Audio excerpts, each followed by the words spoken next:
Boa noite, pessoal. Estão me ouvindo? Boa noite, professora.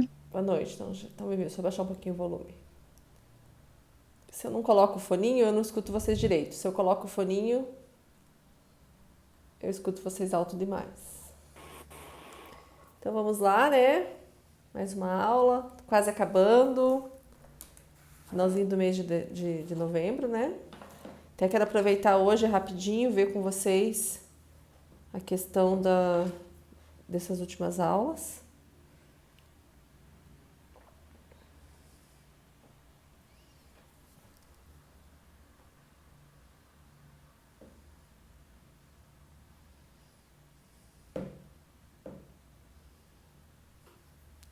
Então vocês viram que hoje, gente, nós começamos, né, uma unidade nova e agora entramos, né, na nossa último tema de abordagem, né, desse semestre de Moderna 2, que é o tema do iluminismo, tá?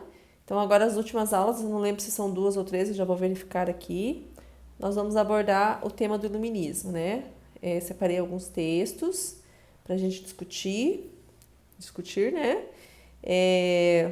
O primeiro texto eu enviei hoje para Mari, porque eu não consegui postar no AVA, né? Um texto muito grande. Então, daí enviei para Mari compartilhar com vocês, tá?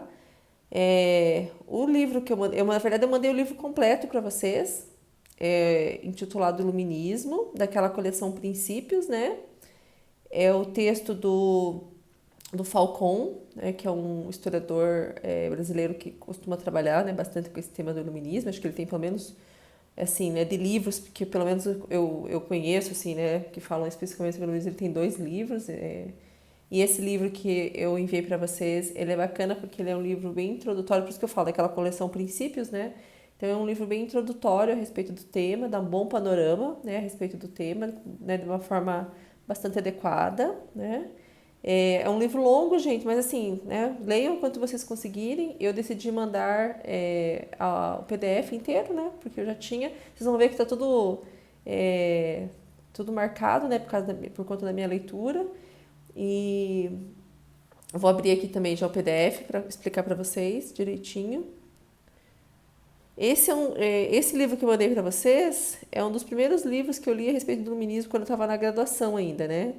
Porque eu comecei a pesquisa sobre a Mary Wollstonecraft na graduação, e daí na graduação eu fiz leituras, né, sobre iluminismo. E esse foi um dos primeiros que eu li. Então eu acho que é um livro que dá é um livro que é uma boa opção, né, de de abordagem inicial a respeito do iluminismo, tá? Por isso que eu mandei para vocês. É do Francisco José Calazans Falcon. Ele tem outros estudos, além de obras que falam especificamente sobre o iluminismo, ele tem também estudos sobre alguns autores do iluminismo. Se eu não me engano, ele tem um que é sobre o Rousseau, né? E esse que eu enviei para vocês, eu gosto da forma que ele aborda, é bem didática também, né? Para quem não conhece tanto o tema, que só viu no ensino médio, acho que é uma obra que ajuda a compreender de forma bem didática, né, essa questão. Então, primeiro ele começa com uma abordagem sobre da onde que vem essa palavra, iluminismo, né? Porque eu mesmo, na minha tese, apesar de eu não explicar para o leitor, eu vou usando, porque depois de tanto tempo trabalhando com essa temática, eu fui percebendo, né, que é possível usar algumas palavras que se referem ao mesmo movimento. Então, iluminismo, esclarecimento, ilustração, tá? E tem diferença também em relação aos países, né? Depois a gente vai falar a respeito disso, né? Pensando no termo, então, de início, né? Iluminismo.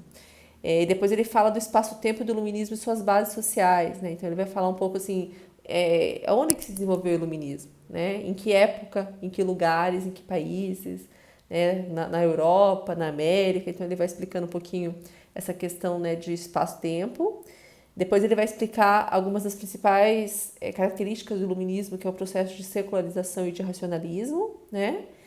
E, e depois no capítulo 5 ele vai falar dos dilemas da razão iluminista, né? Então já ali trazendo alguns limites, né, que os próprios iluministas perceberam, ou que depois os estudos sobre o iluminismo vão trazer, né, a respeito desse movimento.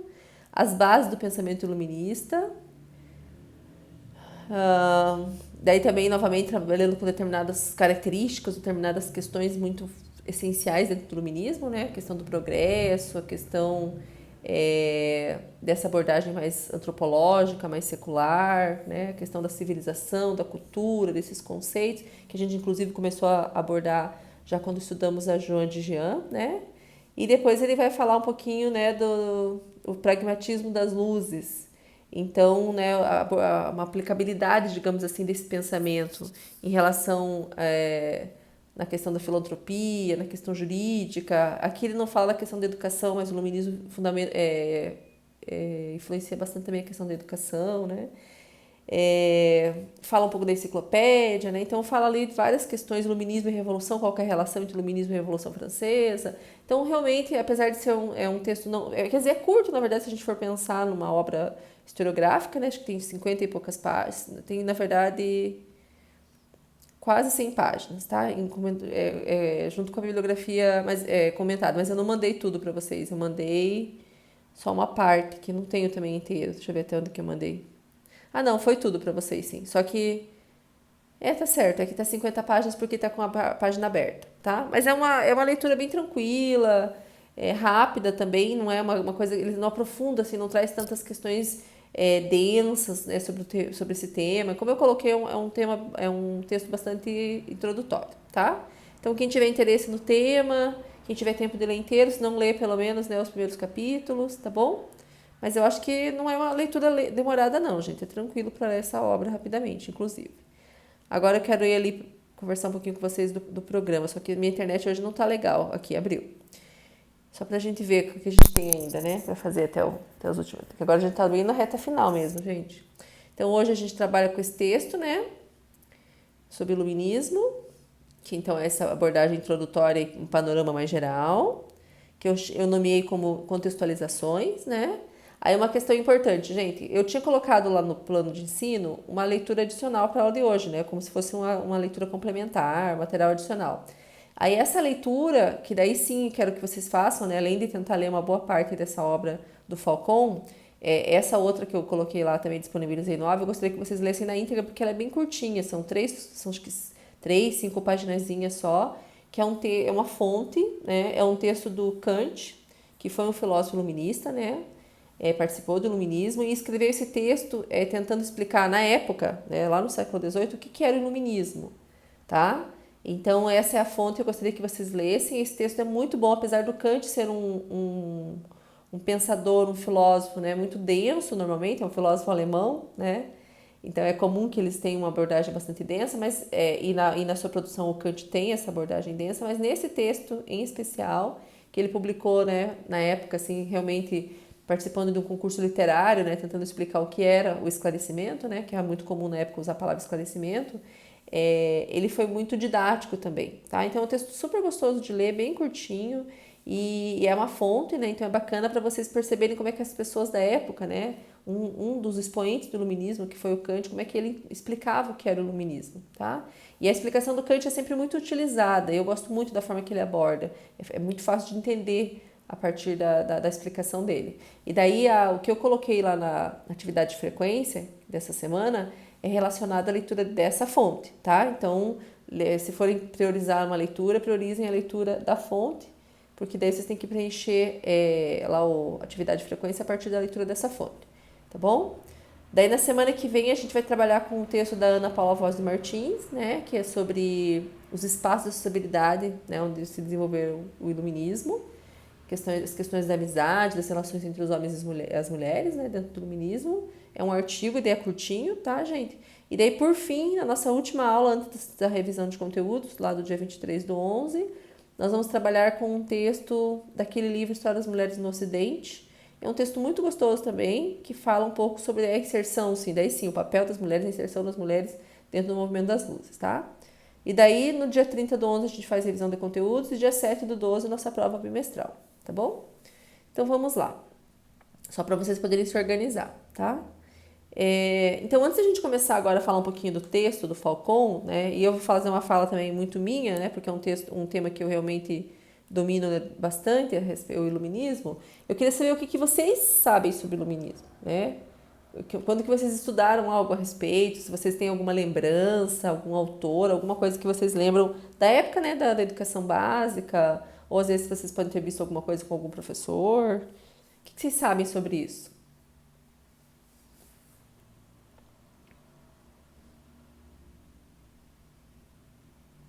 Nada? Professora, eu estudei há muito tempo atrás, né, no colégio, tem acho que uns 10 anos já, e o que eu lembro só é que eles falavam bastante que era iluminismo porque trazia ideias novas, então é, se desenvolveu na Inglaterra, na Holanda e na França, e era um movimento cultural, mas eu não lembro muita coisa. E daí os filósofos a gente sabe porque é uma coisa bem recorrente, né? Que direto no curso, inclusive, eles vão falando, assim, vocês, né? Os professores Aham. vão citando. Mais alguma coisa, gente? E alguém lembra da época quando se desenvolveu o iluminismo? A Mari falou de alguns países ali onde ele se desenvolveu. E a época, no século, dentro da modernidade, quando que foi?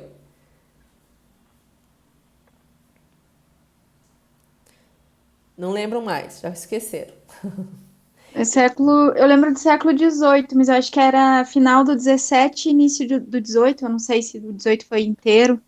Então, a Mari, né, lembrou muitas coisas aí, Mari, da sua época ainda da educação básica. Então, realmente, o iluminismo, ele foi um movimento, tá? Alguns autores colocam como um movimento cultural, né? Porque alguns colocam como um movimento filosófico, né? Mas depende muito da perspectiva, do tipo de pesquisa. Então, esses estudos que colocavam, esses que são mais canônicos, até mais antigos, colocam como um movimento filosófico, porque eram estudos que focavam muito na análise dos iluministas, né? Dos filósofos iluministas.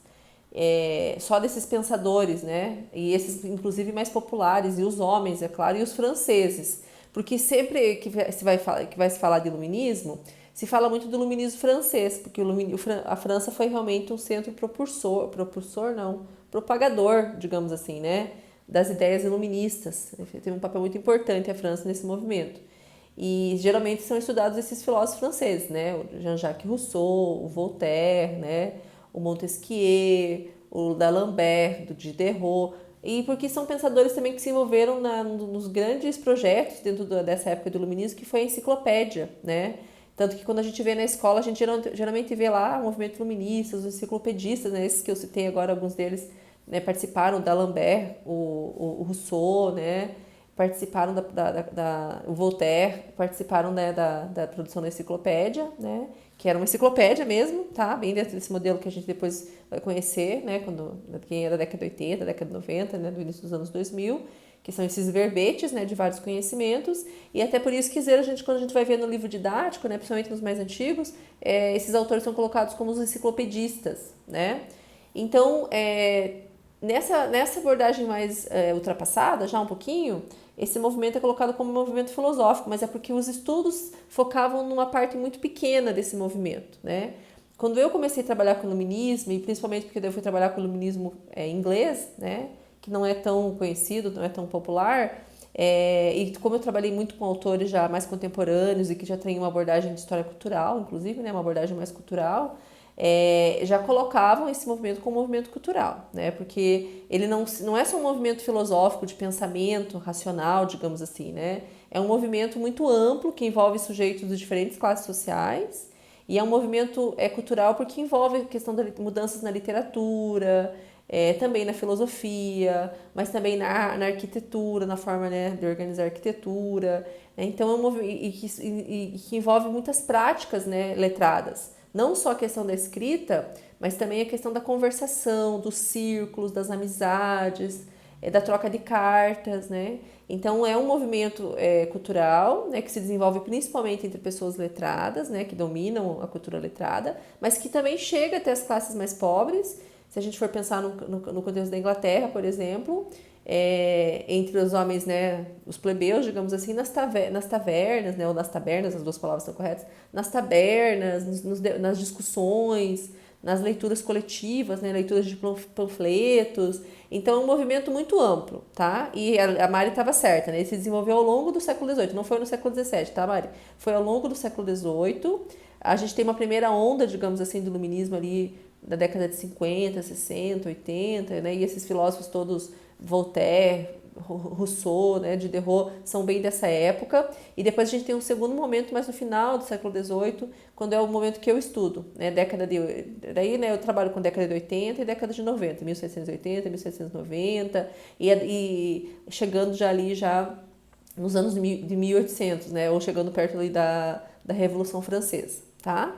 Então, o iluminismo é isso, é um movimento cultural muito amplo, não se desenvolveu só na França, tá? Apesar da França ter sido, acho que o principal centro propulsor desse movimento, se desenvolveu em vários países da Europa, né? Então, na França, na Inglaterra, na Espanha, em Portugal, na Itália, e reverberou, inclusive, essas ideias, né? Que eu já vou explicar quais são as principais ideias, reverberou também na América. Então, chegou no Brasil, chegou nos Estados Unidos, que na época eram colônias, né?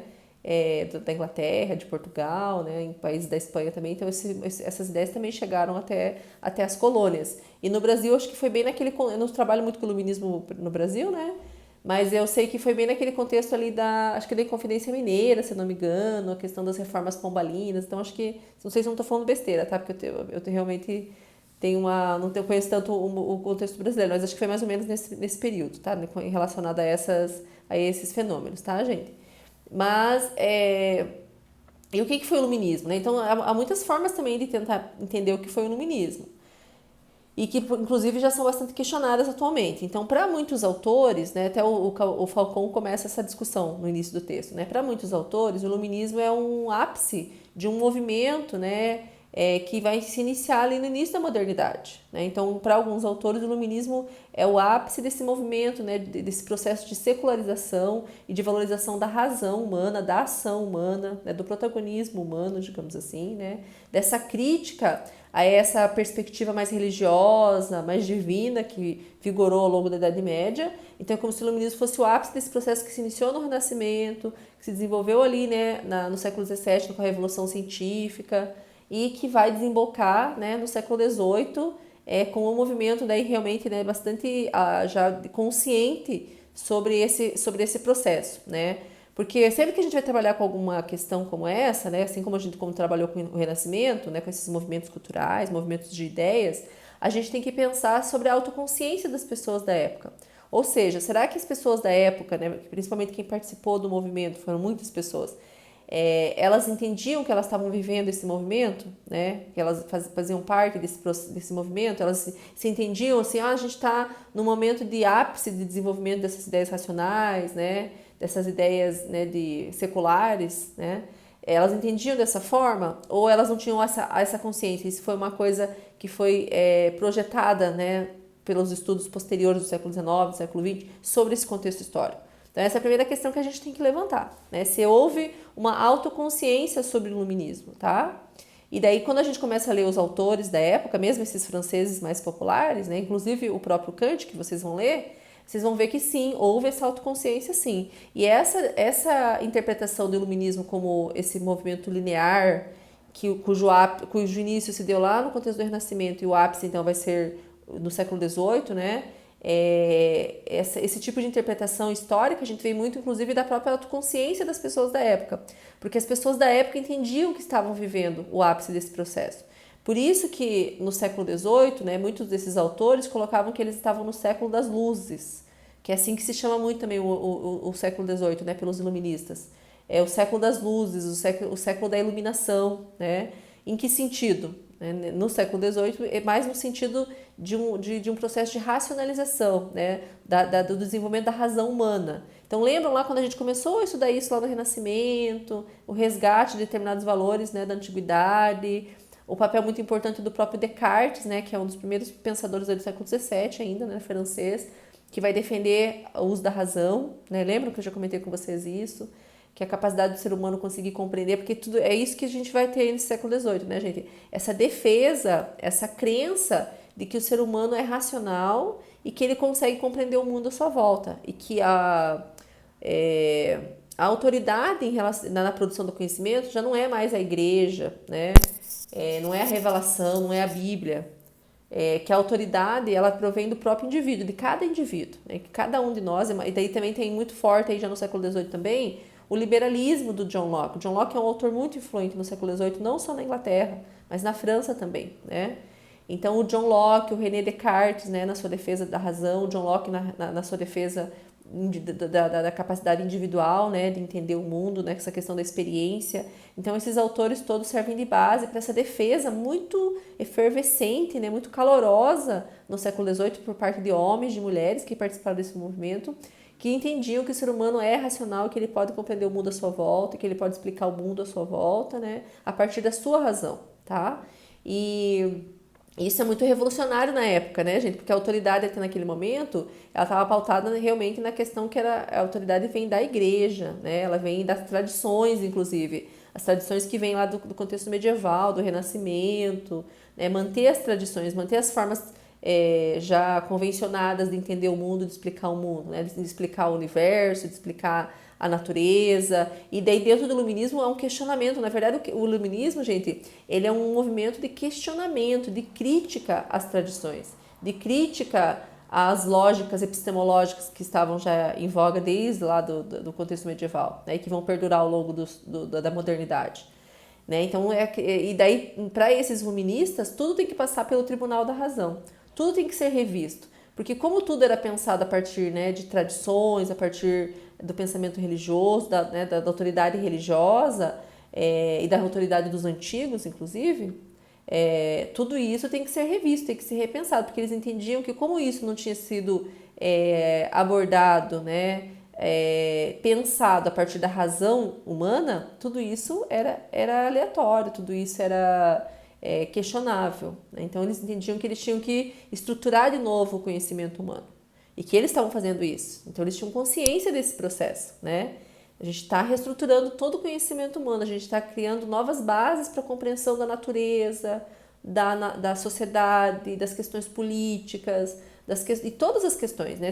Por que eles fizeram a enciclopédia? Porque a enciclopédia, assim, daí já é um monumento do iluminismo, porque eles ali vão trabalhar com vários temas, né? Música, arte, o que é a mulher, né? A sociedade, a literatura, e tudo isso eles vão escrever verbetes, daí a partir de uma abordagem que eles entendiam que era racional, a partir de uma abordagem secular, né? Então tudo eles vão tentar explicar a partir da razão, tá? Então, o principal valor dentro do iluminismo é a racionalidade humana. Tá? Defesa intransigente da racionalidade humana. E isso é muito revolucionário, gente, porque a partir do momento que você defende que a autoridade provém da razão individual, e cada pessoa então tem a capacidade de pensar por si só, não pode ter mais uma autoridade, né, nenhum grupo, nenhuma instância que vai impor uma verdade, tá? Porque daí se qualquer isso acontecer, a gente pode questionar essa autoridade. O Kant vai falar muito a respeito disso no texto dele, né? De questionar a autoridade que é exterior ao indivíduo, exterior a cada um de nós.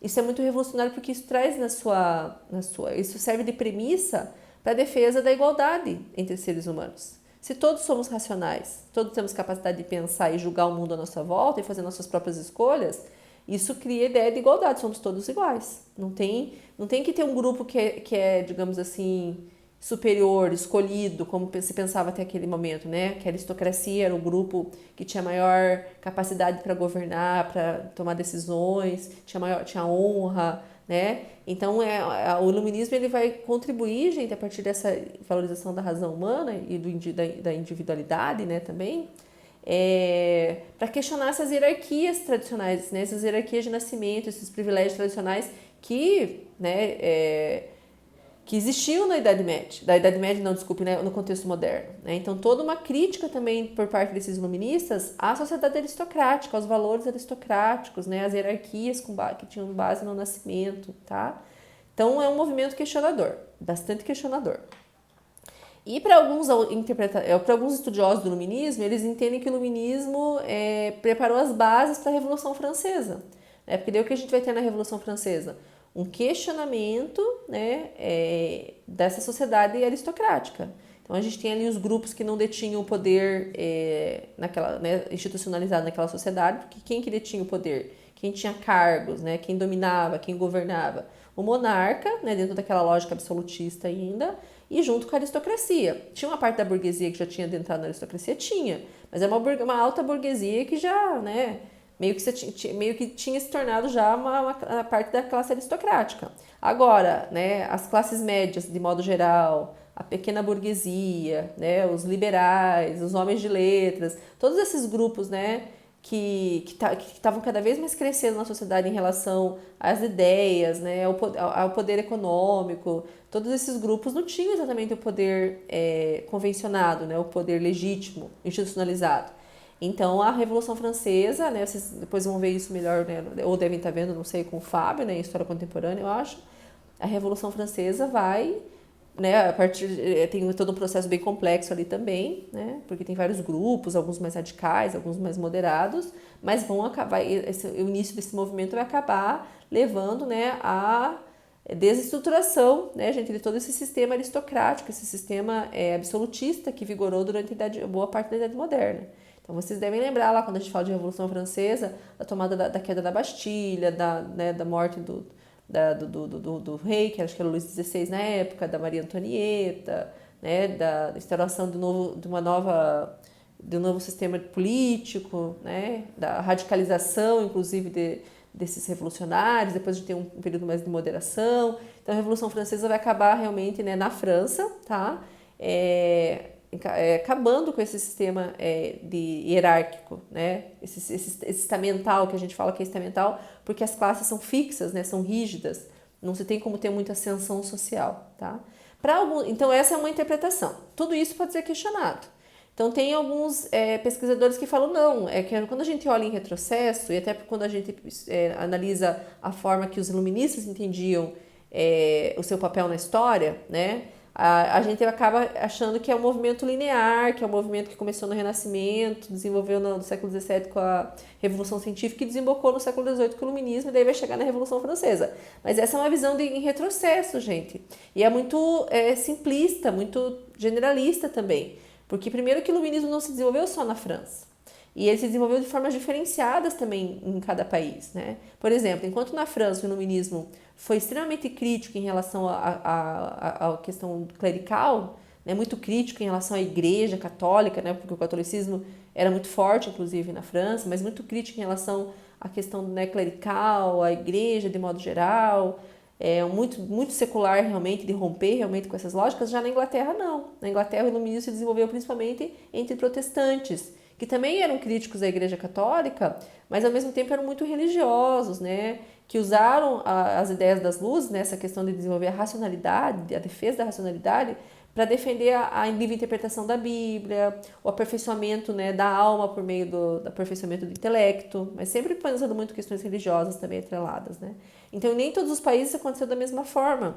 E se na França, por exemplo, o iluminismo vai desembocar com a Revolução Francesa, na Inglaterra isso não vai acontecer, né? A gente não tem um movimento tão, no final do século XVIII, né, revolucionário como a gente tem na França.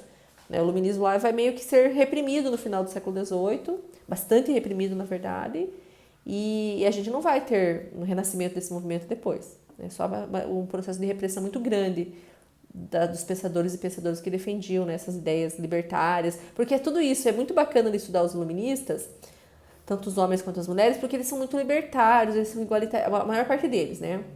Eles são igualitaristas, mas assim, eles são mais. E daí tem um outro questionamento, né? Porque tem alguns autores que falam. Isso já autores que já estão mais ultrapassados, tá, gente? Ah, porque o iluminismo preparou as bases para a Revolução Francesa. Até isso pode ser questionado. É claro que muitas ideias que o iluminismo desenvolveu vão ser utilizadas depois pelos revolucionários, né? E pelas revolucionárias ali no contexto da Revolução Francesa. Mas não assim de forma. De forma geral. De forma. Como é que eu podia falar? Sem mudar nada, né? As ideias originais, digamos assim. Por quê? Porque os iluministas, apesar de eles defenderem a razão e tudo mais, eles eram reformadores, eles queriam fazer uma reforma na sociedade, tá? Eles não eram, assim, também defensores de uma república, de uma democracia, né? A maior parte deles entendia, assim, tem que valorizar a educação, tem que deixar que as pessoas aprendam mais, tenham mais capacidade de pensar por si mesmas. A defesa da educação também vem por conta disso, né? Como eles acreditavam na razão humana, eles entendiam que para a pessoa ter autonomia e pensar por si mesma, não é uma coisa natural, tem que desenvolver. Então ela tem que se educar, a educação tem um papel muito importante no iluminismo, tá? Não é à toa que no século XVIII vai haver um crescimento exponencial de escolas, né? Escolas para mulheres, inclusive, para as classes menos abastadas, tá? Tem muita escola surgindo e esses iluministas trabalham muito nesse campo também da educação, né? Principalmente as mulheres, nas escolas para senhoritas, escolas para femininas, né? Mas é porque a defesa da educação é muito forte nesse contexto, né? Então eles entendiam que a educação era importante, né, para desenvolver a racionalidade e a autonomia, né, da pessoa. E eles eram, por que eu tô falando que eles eram mais reformadores, né? Porque eles entendiam, sim, que era importante desenvolver a racionalidade, mas eles não defendiam, assim, uma quebra, digamos, com o modelo de governo. Claro que eles não defendiam o absolutismo, mas eles, assim, né, entendiam que tinha que ter, sim, o monarca, né? Só que ele tinha que ser mais esclarecido, que ele tinha que valorizar a educação, a cultura. Então, a maior parte deles não defendeu um sistema político democrático, republicano, digamos assim. Esse tipo de defesa vai estar muito dentro da Revolução Francesa, tá? E não ainda dentro do iluminismo ali, que na França vai se desenvolver na década de 70, 80, e a Revolução Francesa é mais pra frente, né? Lá do finalzinho já do século XVIII, tá? Se a gente for pensar um autor mais revolucionário dentro do iluminismo em relação a essas questões políticas, né, de pensar um governo realmente mais de viés republicano, já com princípios já que depois vão desembocar no que a gente chama de democracia, seria o Jean-Jacques Rousseau, tá? Ele sim é um autor que tinha essa visão um pouco mais radical, digamos assim, tanto que ele era uma figura dentro do iluminismo, dentro desses enciclopedistas, né, que era uma figura marginal. Ele não era muito aceito pelos outros pensadores, né, porque esses grupos, gente, depois a gente vai ver isso na próxima aula, quando a gente for falar dos espaços dessa cultura, né, onde essa cultura se desenvolveu, essas pessoas se conheciam, elas conviviam, trocavam ideias, trocavam cartas, né, mesmo pessoas que não eram da mesma região, não era da França, por exemplo, mas trocava cartas com as pessoas da Inglaterra. O contexto que eu estudo, que é a Inglaterra, né, esses pensadores e pensadoras, né, que participaram do iluminismo inglês, né, Mary Wollstonecraft, William Godwin, né, Tom Paine, todos esses autores que participaram do iluminismo inglês, eles trocavam cartas, conheciam os revolucionários americanos, né, que participaram da Revolução Americana, que foi ali na década de 70, se não me engano, 1770 e pouquinho. Então, eles conheciam essas pessoas, trocavam cartas com essas pessoas, porque a Revolução Americana foi bastante influenciada pelo pensamento liberal, né, que já tem ali uma boa... muitos princípios das luzes ali já também, né, implícitos, tá? Lembrem que a Revolução Americana foi influenciada muito pelo texto do John Locke, que é um autor que vai ser muito relido, retomado no século XVIII. Se a gente for falar quais são os autores do século XVII, que são muito ovacionados e retomados, né, no século XVIII dentro do iluminismo, né? O John Locke, com a sua defesa, né, do liberalismo, da questão da racionalidade individual, da questão da importância da educação, da experiência na formação humana, né? O próprio René Descartes, né, com essa defesa da razão, porque o René Descartes tem aquela frase bem famosinha dele, meio clichê, né? Penso, logo existo. Então, a defesa que ele tinha ali da razão, que o ser humano tem capacidade de pensar, racionalidade, né? E que tudo tem que ser pensado a partir da razão humana. E estranhamente, né, gente, o Isaac Newton, que vocês vão falar, mas o Isaac Newton ele não é da área da física, né? Da área de exatas. Exatamente, é um autor dessa área, mas o século XVIII ama o Isaac Newton. E não só na Inglaterra, porque ele era inglês, né? E é do século XVII. Mas os franceses também, né? O Isaac Newton é muito lido no século XVIII e você começa a ler os autores e autoras iluministas, muitos deles citam o Isaac Newton. Mas por quê, né? Porque o Isaac Newton é aquele autor do século XVII que vai estudar a questão da razão na realidade, né? Como que a realidade é racional, é lógica. Porque quando a gente fala de razão, a gente está falando de lógica, e muitas vezes de lógica matemática. Nossa, eu vou parar de fazer minha live pelo celular, gente, porque, meu Deus do céu, não para de chegar mensagem do WhatsApp. Assim, toda hora que eu tô colocando a mão é porque tá chegando mensagem, tô tirando. Gente do céu, que inferno, né? Ui, não aguento mais esse negócio também de WhatsApp, de live, isso aí esse ano foi cansativo, olha. Ano que vem quero ficar bem, né? Espero, né, que devagarinho a gente volta ao normal, mas acho que também não vão voltar tão cedo ano que vem, né? Vai ser meio que tudo meio híbrido. Porque eu não aguento mais algumas coisas da tecnologia, gente. Tô assim, saturada. Mas tudo bem, vamos lá. Então, o que eu estava falando? Da questão da lógica, né? Então, quando eles falam da razão humana, eles entendem essa razão a partir de uma perspectiva de pensamento lógico, de pensamento, né, racional, né, no sentido do que a gente entende, né, como o pensamento matemático, inclusive.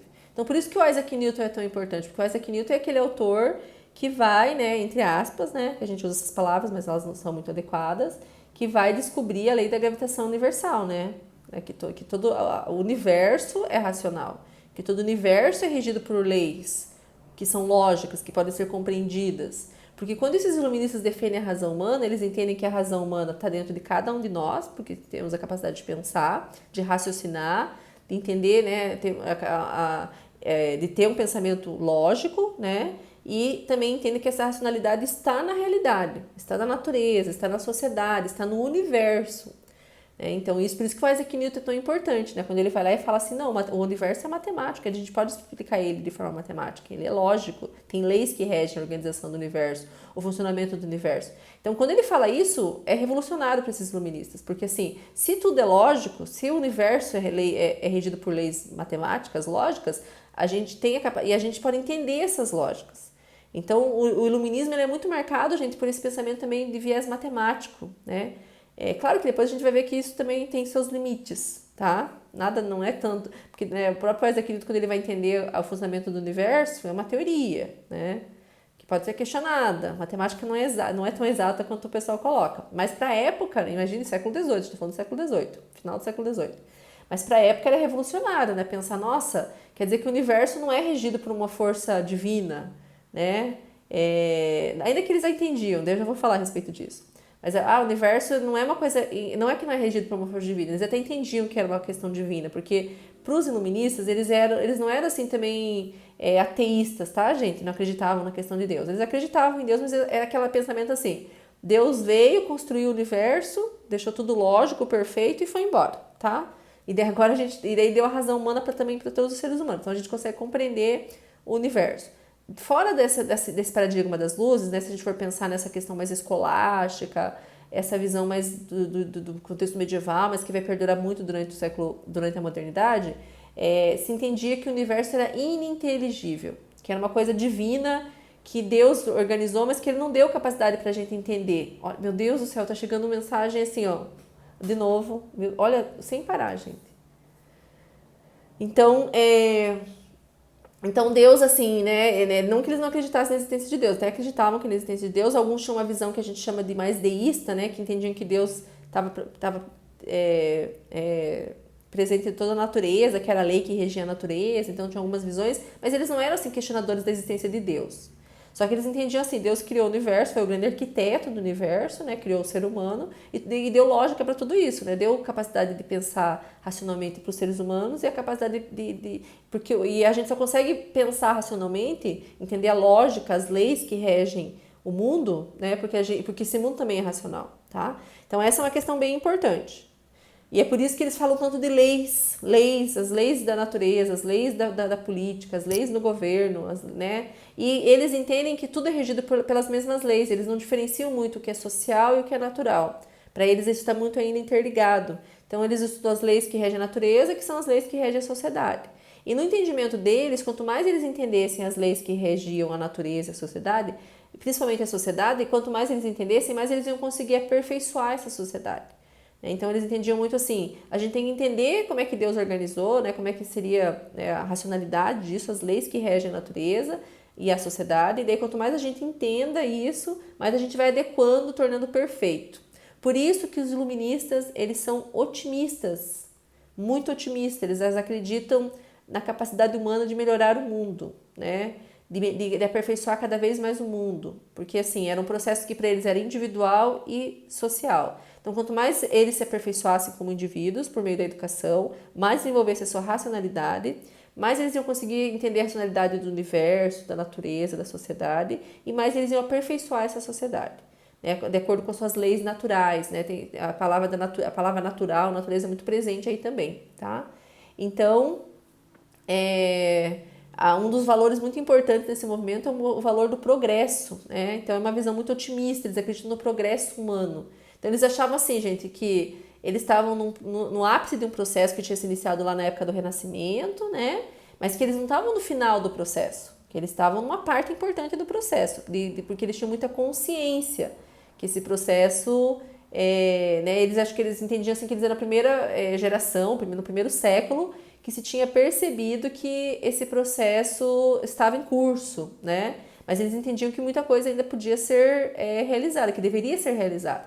Então eles entendiam que nos próximos séculos a humanidade ia se aperfeiçoar cada vez mais, ia se tornar cada vez mais adequada, mais perfeita.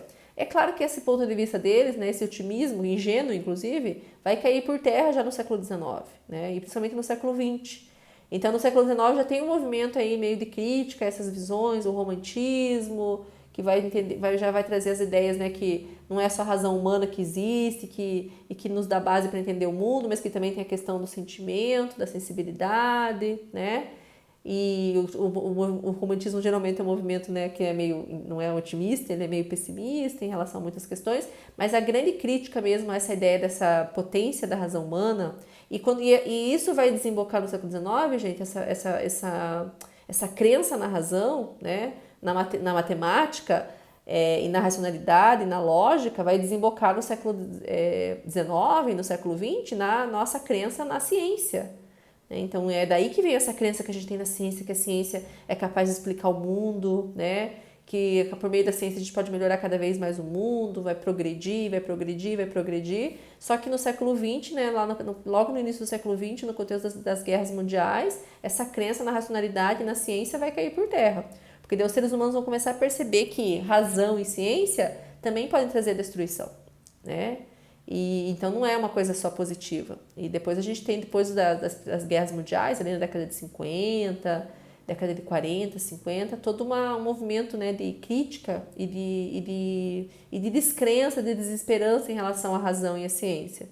Que daí a gente vai perceber isso em vários movimentos, né, de crítica à própria modernidade, né, que é ali que a gente tem o início dos germes do que a gente vai chamar depois de pós-modernidade,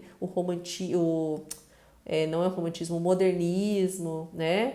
Então, toda uma produção dentro da arte, da filosofia, que vai começar a questionar essas visões modernas e racionais, e iluministas, e cientificistas, que vão se desenvolver no século XVIII, no século XVII, no século XIX. Então, essas crenças todas aí na capacidade humana de só, né, na ideia de que quanto mais a gente se aperfeiçoasse, mais a gente ia criar um mundo perfeito também, tá? Mas a gente já percebeu que isso não dá certo. Depois a gente tem muitas críticas aí, principalmente no século XX, né? A ideia de razão, a ideia de progresso, a ideia da ciência e a própria ideia de sujeito, né, racional, essa ideia começa a se entender que o ser humano não é só racional, que ele também tem a questão do inconsciente, que o Freud já tinha demonstrado no século XIX, a questão, né, da sensibilidade, dos sentimentos, em que o ser humano é muito mais complexo do que o que se imaginava aí no século XVIII, tá? Eu já tô ficando brava com as pessoas que ficam conversando pelo WhatsApp e não param. Daí fica chegando pra mim, toda hora, sem parar. Aí os grupos têm 30 pessoas, né? É um inferno, gente. Hoje eu tô irritada com esse negócio de internet. Bom, o que mais aqui para falar para vocês? Existem também alguns pesquisadores, né, estudiosos do iluminismo, que têm uma visão às vezes muito limitada do iluminismo. Isso também já tem sido questionado há um certo tempo, tá, gente? Que é essa visão de que o iluminismo é um movimento burguês. Que o iluminismo, assim, né, não que ele não tenha uma relação com a ideologia burguesa e com os valores burgueses, né? Claro que no século XVIII os valores burgueses, né, estão cada vez mais desenvolvidos e cada vez se tornando mais hegemônicos na sociedade, né? Quando eu falo os valores burgueses, gente, são as formas que a burguesia, né, vai se desenvolvendo em relação ao modelo de família, ao ideal de amor, né? Porque são valores burgueses, por exemplo, essa ideia dessa família moderna, né, do pai e da mãe, essa coisa mais intimista de viver só o pai, a mãe e os filhos, essa coisa de valorizar o privado, né, essa divisão entre público e privado também, que os homens trabalham, as mulheres ficam em casa, também um valor burguês, uma construção, né, ideológica burguesa, a ideia do amor romântico, né, porque para casar a gente não tem que se casar por interesse, né, como era na lógica aristocrática, mas se casar por amor, o que mais aqui na ideologia burguesa? Então, a questão dos direitos individuais está muito ligada também a uma ideologia mais de viés burguês. Então, vários valores, né? A questão lembra que eu comentei com vocês que principalmente, né, homens e mulheres burgueses vão questionar muito essa questão da superficialidade dos aristocratas, da ociosidade, do quanto que eles não se aperfeiçoam, quanto que eles não desenvolvem sua erudição, seu conhecimento, né, são pessoas superficiais. Então, já entre os burgueses vai se desenvolver muito essa questão, né, da autenticidade, da educação, muito essa questão da meritocracia que a gente fala hoje. De onde que vem essas ideias da meritocracia, né? De que todo mundo tem capacidade de se aperfeiçoar, de se melhorar, de conseguir vencer, entre aspas, né, vencer na vida. Vem muito desse viés liberal, desse viés iluminista, de pensamento de viés mais burguês mesmo, né? Então, os burgueses, né, até para fazer uma crítica à aristocracia, né, que era uma classe que detinha poder e prestígio sem o esforço, né, no entendimento deles não tinha esforço. Eles nascem já dentro de uma classe social que é considerada superior, que é considerada hegemônica, e se entendem como superiores por nascimento, sem fazer esforço nenhum. Então, para os burgueses, não, né? Eles entendem que o que se torna uma pessoa melhor que a outra, né? Todos são iguais, na verdade. Mas o que pode tornar um melhor do que o outro é quanto que essa pessoa se educa, né? O quanto que você consegue se melhorar, se aperfeiçoar por meio da educação.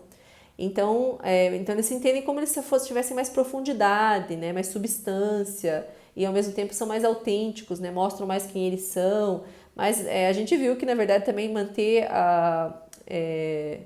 se manter dentro da aristocracia, né, e principalmente ter poder dentro desse grupo, não é tão fácil assim, né? Lembrem lá do que era viver na sociedade de corte, tá? Então, por conta desses valores burgueses, né, e do quanto que eles influenciaram o iluminismo, alguns autores falam que o iluminismo é um movimento burguês, mas essa é uma explicação muito limitada. Então, como eu estava colocando, não que os valores burgueses não foram muito influentes, né, muito presentes no movimento iluminista, mas essas ideias, gente, elas não foram desenvolvidas só pelas pessoas que faziam parte das classes médias. Muitos dos iluministas, inclusive esses famosos que eu acabei de citar, o próprio Diderot, por exemplo, tem um, como é que é o nome dele?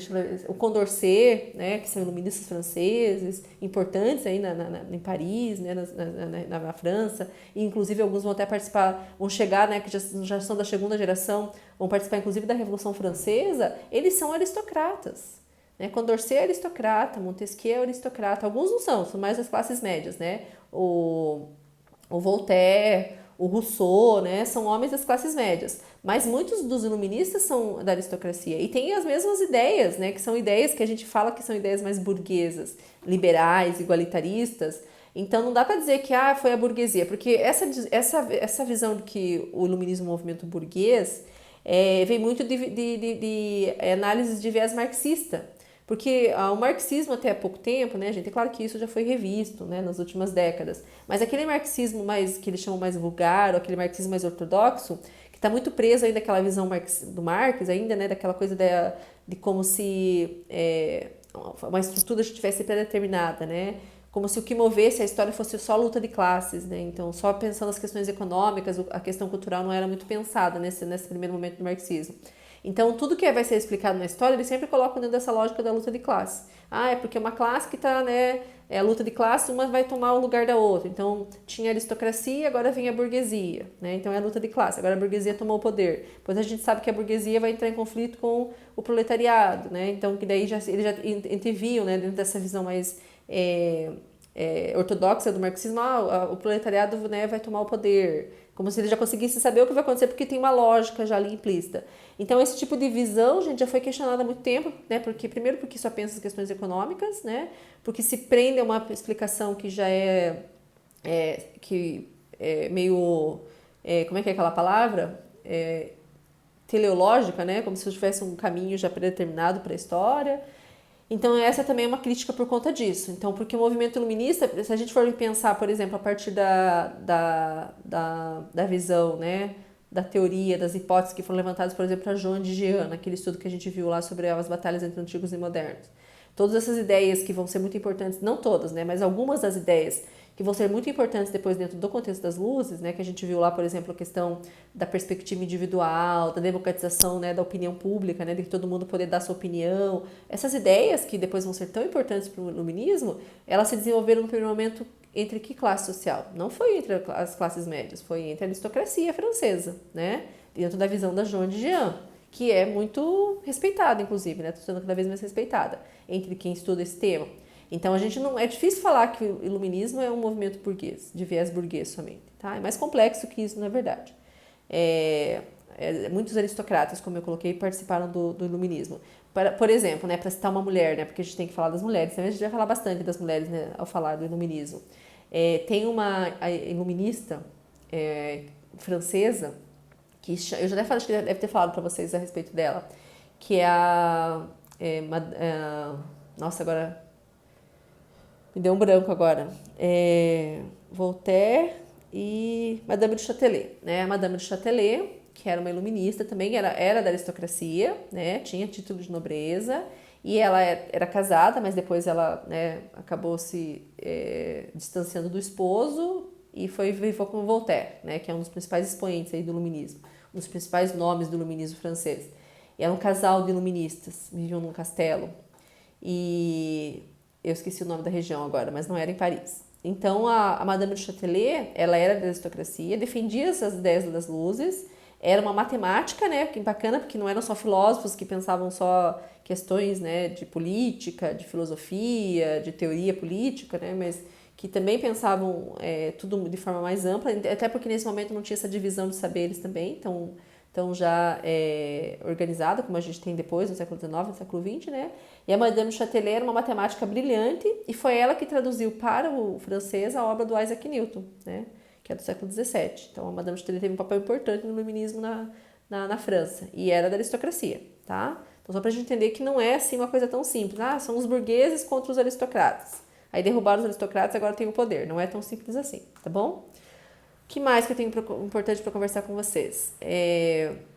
Sobre os espaços onde se desenvolveu o iluminismo, eu vou deixar para falar na próxima aula, porque a gente vai, né, abordar isso especificamente. Os tipos de escritos também, as sociabilidades, né? Porque eu acho mais bacana, claro, hoje eu vou falar mais das ideias do iluminismo, mas eu acho muito bacana, né? Porque nas abordagens mais tradicionais, inclusive, se foca muito nas ideias, então no pensamento dos autores, nas ideias, né? Então a gente vai estudar iluminismo, a gente entra em contato lá com as principais ideias do Rousseau, que é as obras que ele escreveu, do Voltaire, do Diderot, né? Do D'Alembert, do Montesquieu. Então a gente conhece as obras dos autores. Então essa é uma visão muito limitada. Primeiro porque foca só os homens do iluminismo, né? Segundo porque foca só o iluminismo francês, que também é um problema, né? E terceiro, porque não foca, na verdade, assim, né, no que foi esse movimento em si. Porque daí a gente só fica sabendo das ideias, mas as ideias têm que estar, elas fazem parte do contexto social, histórico, né? Então essas ideias, gente, elas foram, como é que elas foram produzidas? Como é que elas circularam? Até quem que leu essas ideias? Quem entrou em contato com essas ideias? Em quais espaços essas pessoas se reuniam? Então toda essa parte que é mais material, digamos assim, né? Essa parte que mais da vida cotidiana, né? Sair um pouco dessa coisa das ideias e ir para a vida cotidiana, para a vida real, né? Entender como é que essas ideias foram produzidas, circularam, como é que essas pessoas se comunicavam, onde que elas se encontravam, como é que elas viviam, né? Então essa parte é mais bacana, eu acho essa parte muito mais bacana, essa parte mais social, mais, né, cultural do iluminismo, que eu acabei, né, estudando bastante por conta das minhas pesquisas de graduação, de mestrado, de doutorado, tá? E essa parte mais interessante do iluminismo. A gente vai ver isso principalmente na próxima aula, tá? Então hoje eu não vou falar muito a respeito disso, vou focar mais nas ideias, porque na próxima aula a gente vai ver essa parte mais, né, material, né, ou mais prática, digamos assim, desse movimento, tá? Vou voltar um pouquinho e falar dos conceitos, porque na época, gente, de país para país também mudava. Porque daí a gente vai. Quando você começa a entender que esse movimento se desenvolveu em vários países, você tem que já começar a pensar, tá? Então, se desenvolveu em vários países, quer dizer que havia interconexões entre esses diversos países, né? As pessoas, né, não é uma coisa que ficou restrita só à França. E realmente, né, apesar da França ser o grande centro propagador dessas ideias do século XVIII, essas ideias, elas foram. E primeiro que elas não foram gestadas só na França. Daí cada autor puxou a farinha para o seu lado, né? Porque quando a gente vai ver a Joan Didion, ela estuda a cultura francesa, apesar de ela ser estadunidense, ela vai falar que as bases do iluminismo estão lá no século XVII na França, né? Lá no movimento lá da guerra, da batalha entre antigos e modernos.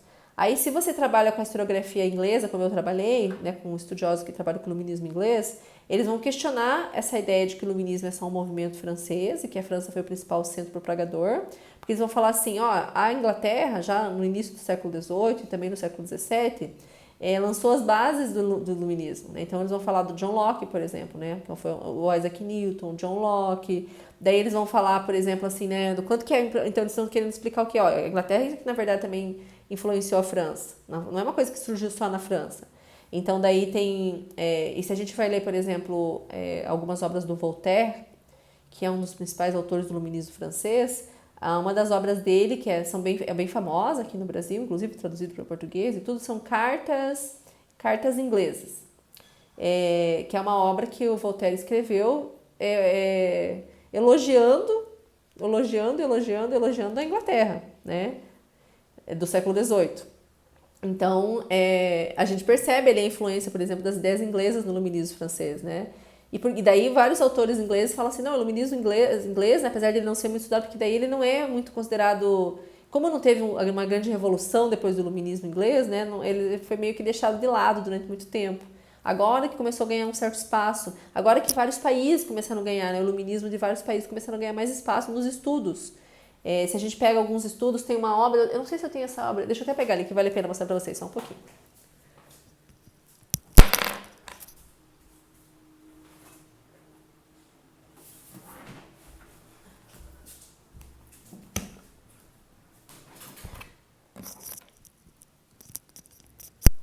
Uma obra como essa aqui, gente, que é uma obra que eu tenho um enorme carinho, inclusive, não, já nem lembrar mais que eu tinha, ó, mas que a gente vai comprando coisas, chega uma hora que você já não sabe mais o que você tem. Nem tenho tanto livro, na verdade, mas sobre iluminismo até que eu tenho bastantinho. Essa obra aqui, ó, gente, que é uma obra, assim, fenomenal sobre iluminismo, né? Que é Mulheres, Gênero e Iluminismo, né? Uma obra em língua inglesa. Essa obra aqui, ela fala sobre iluminismo, a participação das mulheres no iluminismo europeu, né, de modo muito amplo. Então já é uma obra bem mais contemporânea, que já não fica mais restrito só ao iluminismo em francês, né, que já vai abordar aí várias experiências de vários países e principalmente focando as interconexões, né, as trocas culturais, as trocas de ideias, né, entre o iluminismo francês, inglês, alemão, né, então italiano, então vai falando um pouco de como que esses países todos também estavam interligados, por isso que o iluminismo se desenvolveu em vários países da França, também chegou nos Estados Unidos, porque a gente descobre, como eu comentei, que os iluministas franceses, que os iluministas ingleses se correspondiam com os iluministas estadunidenses, né, que participaram da Revolução Americana, o Thomas Jefferson, Benjamin Franklin, né? E essa obra aqui gigantesca, ó, gente, ela é gigantesca, essa obra, maravilhosa essa obra. Nossa, eu usei muito essa obra, principalmente na minha dissertação de mestrado. Ela fala, então, como eu comentei, né, de várias experiências das luzes, né, não fica restrito só à França. Então a gente vai descobrindo que houve muitas trocas, né, entre os países. Eu estava comentando com vocês da obra do Voltaire, né? Então, só para vocês entenderem como é que um país vai influenciando o outro. O Voltaire escreve, então, essa obra, né, ovacionando a Inglaterra, falando que a Inglaterra é super moderna, desenvolvida, que ela é exemplo de organização política. Por quê? Porque a Inglaterra do século XVIII, ela já tinha passado uma revolução, né? Que foi a Revolução Inglesa do século XVII. E depois da Revolução Inglesa do século XVII, né, a gente tem um processo mais complexo também, né, mas que culminou, né, com o estabelecimento de uma monarquia constitucional e parlamentar. Então, para quem morava na França, que vivia ali dentro de um contexto de absolutismo extremo, né, desde lá do Luís XIV, Luís XV, Luís XVI, a Inglaterra, que tinha monarquia também, mas uma monarquia que tinha poderes limitados, que tinha uma constituição, que eles tinham que respeitar a constituição, que tinha que dialogar muito com o parlamento, né, que não tinha total liberdade, não podia fazer o que quisesse, digamos assim, para eles era uma coisa extremamente desenvolvida, extremamente moderna, né, sinal de progresso. Então, o Voltaire, né, elogiando a Inglaterra. Outra questão que tinha na Inglaterra, né, que ele também ele elogiou nessa obra Cartas Inglesas, é a questão de que na Inglaterra já tinha essa tolerância religiosa, né, no século XVIII. Mas tinha muitas perseguições também, mas tinha mais tolerância em relação às diferentes religiões, né, do que a França. Então ele vai percebendo algumas questões ali que a Inglaterra tinha, né, se desenvolvido muito, a questão da organização, a racionalidade, e daí ele vai, né, elogiando. Então só para a gente entender que falar também que a França é o grande centro propagador do iluminismo é um pouco complicado, é um pouco problemático, tá? São realmente visões já um pouco ultrapassadas sobre o iluminismo. Um dos principais estudos mais clássicos que a gente tem sobre o iluminismo foi escrito por acho que um historiador alemão, se eu não me engano. Inclusive eu li ele na graduação, bem difícil, sabe? Bem complicado entender o que ele trazia sobre o iluminismo. Na época eu não entendi direito, eu fui entender quando eu fui fazer mestrado. Não, daí quando eu fui fazer a graduação. Não, desculpa, fui fazer a monografia. Aí quando eu comecei a ler mais sobre o iluminismo, né, textos mais palatáveis, né, mais acessíveis, mais introdutórios, que não é o que os professores trabalhavam com a gente em sala. Aí quando eu fui ler esses textos, comecei a entender melhor o que era o iluminismo, daí quando eu fui reler esse autor, esse historiador alemão, daí eu consegui entender o que ele estava querendo dizer. Mas demorou, né? Não foi quando eu li na disciplina de História Moderna, que eu tive no segundo ano de graduação, eu não consegui entender o que ele estava querendo dizer. Aí no final da graduação, quando eu fui fazer a minha monografia, quando eu fui ler bastante sobre o iluminismo, daí que eu consegui entender. O nome desse autor que eu tô lembrando agora, né? A obra é... Deixa eu lembrar agora, gente. Faz tempo que eu não vejo a respeito disso. Apesar de eu ter falado tanto disso nas minhas pesquisas. Já vou abrir aqui a minha pesquisa para ver. Credo, gente. Eu não lembro o nome dele. Cadê? Já deve aparecer aqui no livro. Que vocês têm que ler. Ou poderão ler, né? Credo, esqueci o nome dele. Eu achei que conforme eu fosse falando eu ia lembrar. Ah, lembrei, o nome dele eu lembrei. Mas agora depois tenho que lembrar o nome da obra. O nome desse historiador é Ernest Cassirer. Né? Esse é um historiador... Ele produziu um estudo clássico sobre o iluminismo, que eu já vou lembrar o nome também, que eu não consigo lembrar agora o nome da obra, mas o nome do historiador é Ernest Cassirer. E acho que foi na primeira metade do século XX, ainda, se não me engano. E ele acabou estabelecendo, digamos assim, as bases, né, do que depois vai ser entendido por iluminismo. E quando o Ernest Cassirer escreveu essa obra, o pensamento iluminista, se eu não me engano, agora eu não vou lembrar exatamente o nome, ele focou muito no iluminismo francês. Né? E ele acabou estabelecendo essa tradição, esse cânone sobre o iluminismo, muito sempre focado no iluminismo francês e só mais nos pensadores também, né? Apesar de que vários capítulos desse livro são fantásticos também, né, gente? Mas sim, é uma obra mais, né, focada no iluminismo francês. E depois isso vai sendo repensado, vai sendo revisitado, questionado por estudos mais contemporâneos, mais vinculados, né, à própria história cultural, tá? Queria se lembrar agora o nome da obra do Ernest Cassirer, não vou lembrar. Deixa eu ver aqui na internet.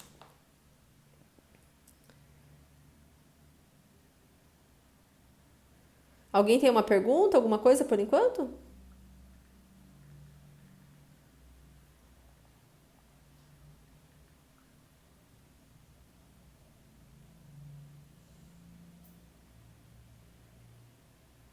Ah, Filosofia do Iluminismo, tá? É a obra, que é bem clássica sobre o iluminismo. Deixa eu ver de quando que é. Nossa, gente, 1932. Eu não lembrava de qual era o ano. Então é fantástica essa obra, né? Mas é difícil de entender, bem difícil. Tem que começar, eu prefiro começar pelos textos mais fáceis, né? Para depois ir para os mais complexos, tá? Então vamos ver. Agora que eu vi que já... Vamos ficar mais uns 10 minutinhos pelo menos, né? Pra gente conseguir terminar. Vocês estão conseguindo entender, gente? Tá tendo inteligibilidade a minha fala sobre o assunto? As bases dos luzes. Ah, e tava falando do conceito, né? Então, assim, daí cada país acabou, né? Vocês viram então que tem. E daí como é que esses países, né? As pessoas desses. Porque na verdade não é o país em si, né? É as pessoas, né, que participaram do movimento que se comunicavam. E é claro que na época era muito comum o uso de cartas, né? A carta era a grande forma de comunicação aí, do que na época eles mesmos chamavam de repúblicas das letras, né? Então, como é que se trocava ideias, né? Sobre tudo que estava acontecendo. E é claro que foram escritas muitas obras também.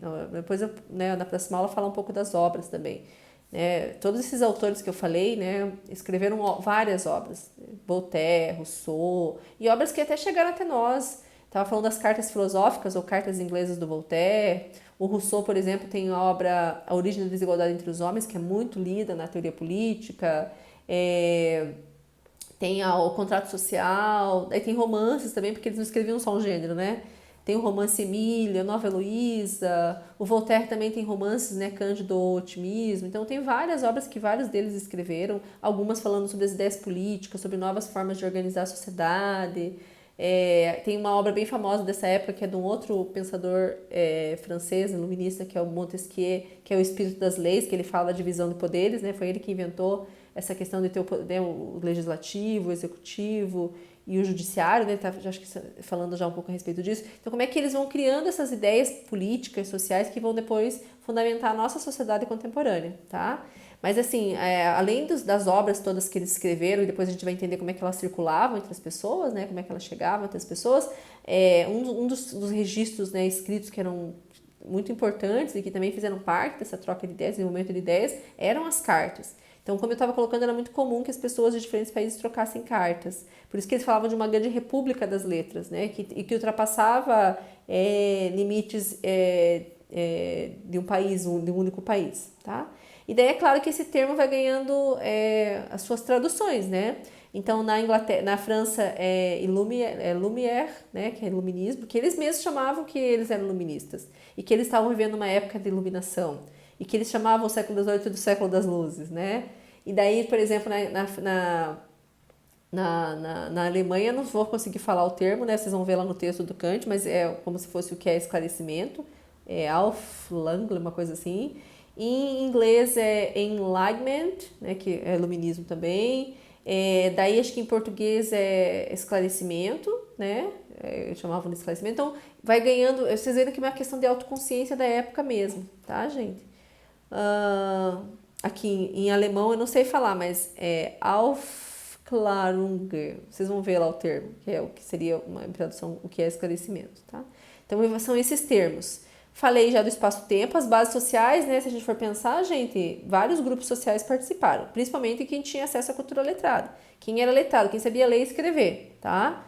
Então, pessoas das classes médias, da aristocracia, das classes também das classes do terceiro estado, ou dos plebeus, que tinham acesso à cultura letrada, né, que sabiam ler e escrever, também participaram. E mudou isso também muito de um país para o outro, né? Na Inglaterra, como eu estava comentando, como teve grupos, eles tinham grupos, né, de trabalhadores, de pessoas, né, plebeus, que se reuniam nas tabernas, né, para fazer reuniões, e tinha muita... as pessoas falavam, né, alguém ia lá e fazia uma fala, então também se desenvolveu até em pessoas que não eram letradas, tá? Mas principalmente entre pessoas que dominavam a escrita e a leitura. Não, pelo menos a leitura, né, porque nem sempre essas duas habilidades estavam conjuntas. Às vezes as pessoas sabiam ler, mas não sabiam escrever. Então, quando se fala de iluminismo, fala muito da questão de secularização, que acho que já é um termo que a gente trabalhou bastante, né, ao longo da disciplina moderna, que é essa questão mesmo de cada vez mais desenvolvendo áreas do conhecimento dentro, na verdade, deslocando, né, áreas do conhecimento da autoridade religiosa, né? Então é como se fossem esses processos de autonomização de várias áreas do conhecimento que eram dominadas pela igreja, que eram dominadas pela visão religiosa e vão se tornando daí, digamos, né, mais de viés mais científico, racionais, né, seculares, tá? Então o processo de secularização é isso, é como que a matemática, a física, a filosofia, a teoria política vão se tornando mais seculares, né? Vão se desligando de explicações religiosas, divinas, sobrenaturais e vão se tornando áreas do conhecimento pautadas na compreensão humana, na razão humana, na perspectiva humana, né? Isso que é o processo de secularização. E tudo isso pautado na ideia da razão. E os próprios iluministas, gente, eles entendiam a questão da racionalidade, eles defendiam a razão. Parece muito a palavra razão também nas obras deles. Somos racionais, tudo tem que passar pelo tribunal da razão, né? Então essa palavra também é muito forte, esse termo, tá? E daí o iluminismo veio dessa ideia de que era uma era iluminada, né? Iluminação muitas vezes também tem um viés religioso, mas nesse contexto, principalmente entre os iluministas, essa ideia mesmo de iluminação racional, né? Então é uma questão bem, bem presente aí na visão deles.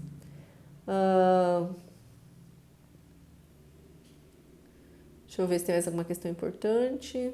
Aí é claro que aí dentro do iluminismo também tem toda uma concepção de consciência histórica, né, gente? Uma visão, né, uma certa concepção histórica do tempo histórico, porque está se desenvolvendo bem essa ideia, né, de que a humanidade está em movimento, e esse movimento, né, é um movimento do progresso, então já tem uma visão, é uma visão teleológica, que já tem também um futuro pré-determinado, tá?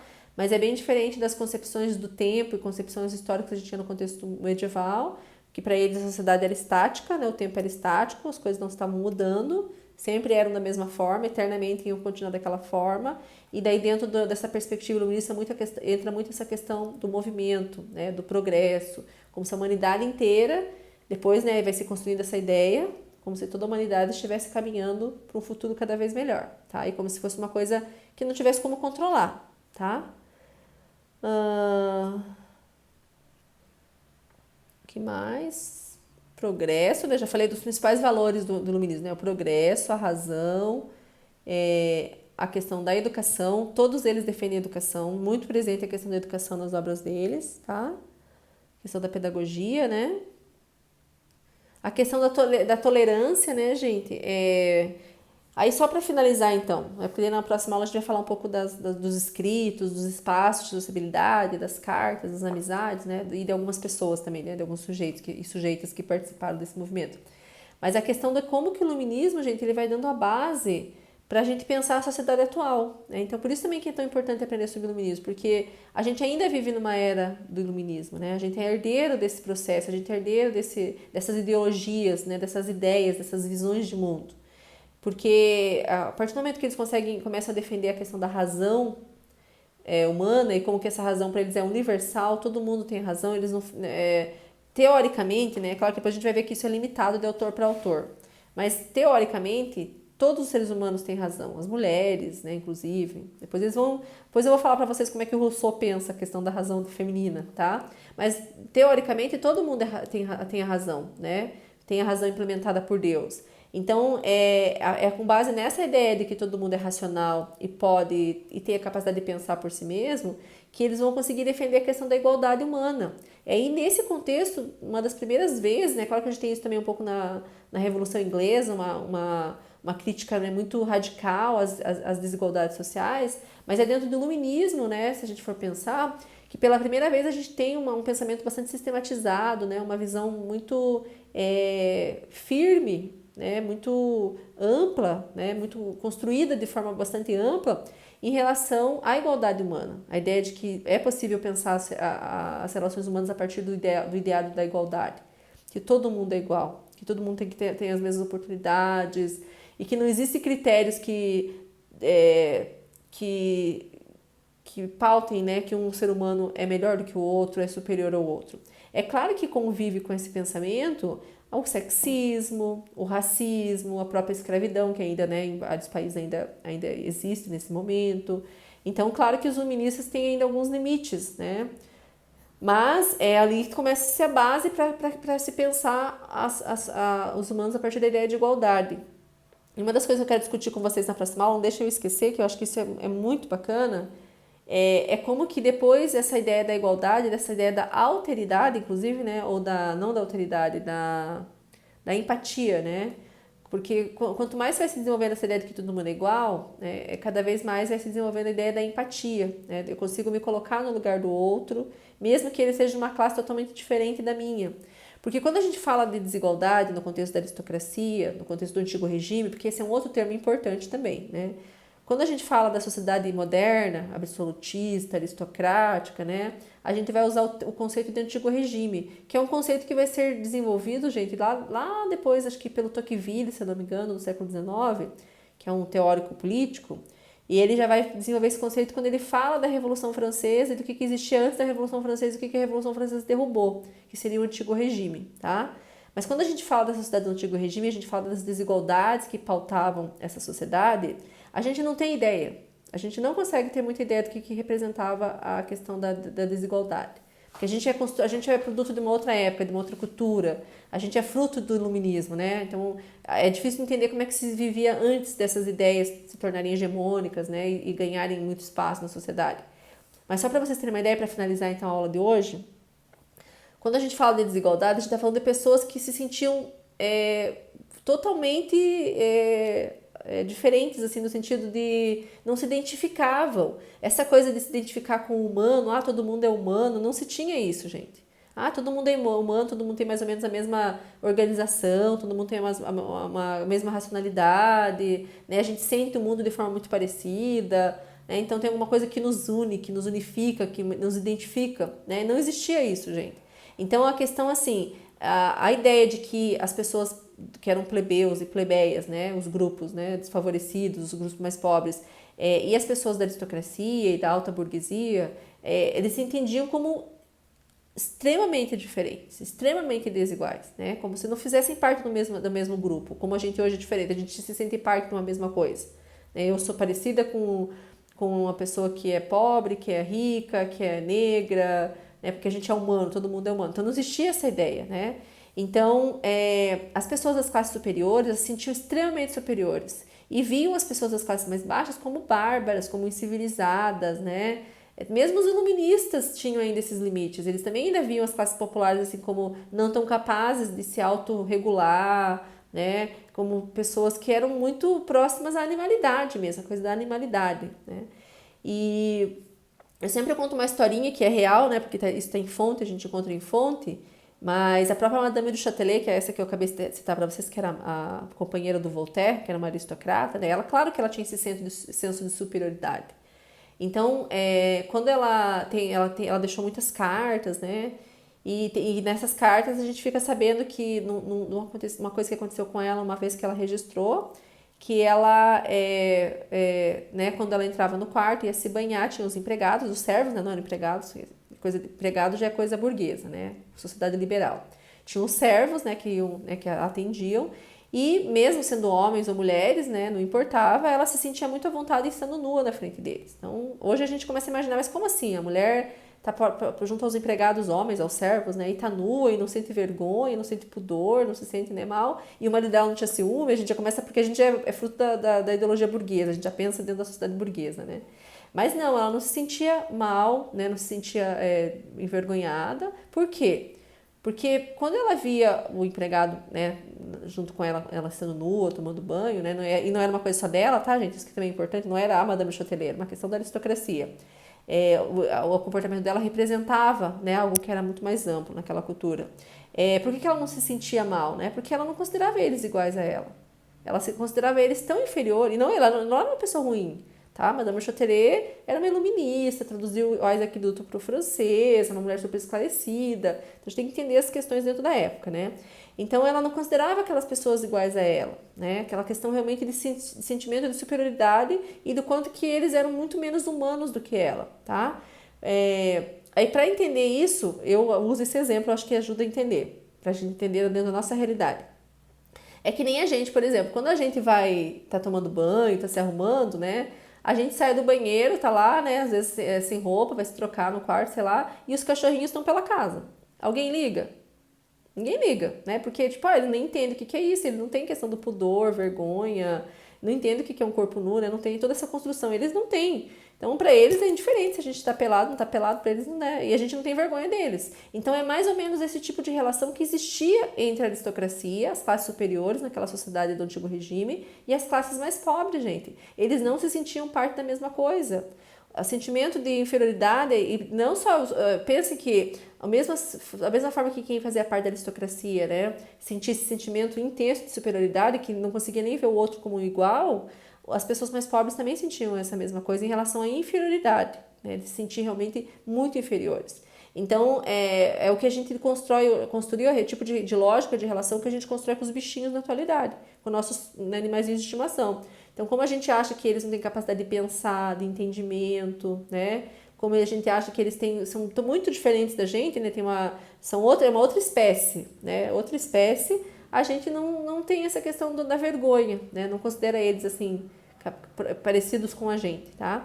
Então, essa questão da empatia, ela é muito importante nesse movimento também. Por isso que eu falo que não dá pra falar que é um movimento de ideias só. É um movimento cultural, de novas formas de sensibilidade, de sociabilidade, de subjetividade, de sensibilidade, de relação com o outro, novos gêneros de escrita, né? Então, como é que vai mudar muita coisa, né? Então, como é que as pessoas vão começar a sentir empatia, porque sentir empatia eu consegui me colocar no lugar do outro, mesmo que ele seja muito distante de mim, diferente de mim, né? E tem uma experiência muito diversa da minha, tá bom? Então é isso por enquanto. Já falei bastante, né? Aí a gente vai ter mais 2 aulas, a gente vai retomando algumas questões. E por favor, gente, tentem fazer a leitura, tudo que eu falei agora de uma forma assim mais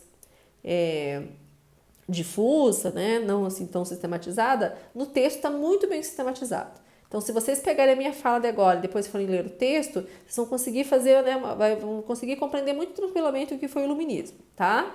E não deixem de ler e fazer atividade atividade de frequência, né, e ler o texto do Kant, que é bem curtinho e vale a pena, que daí na semana que vem eu vou iniciar a aula falando um pouquinho primeiro do texto do Kant, tá bom? Até para ver o que vocês colocaram lá na atividade de frequência, ok? É isso, tudo certinho aí? Vocês conseguiram ouvir até o final? Alisson, Matheus, Bruno e Jaqueline, os que estão persistindo, né, assistir até as últimas aulas, tudo ok, gente? Vocês ouviram até o final?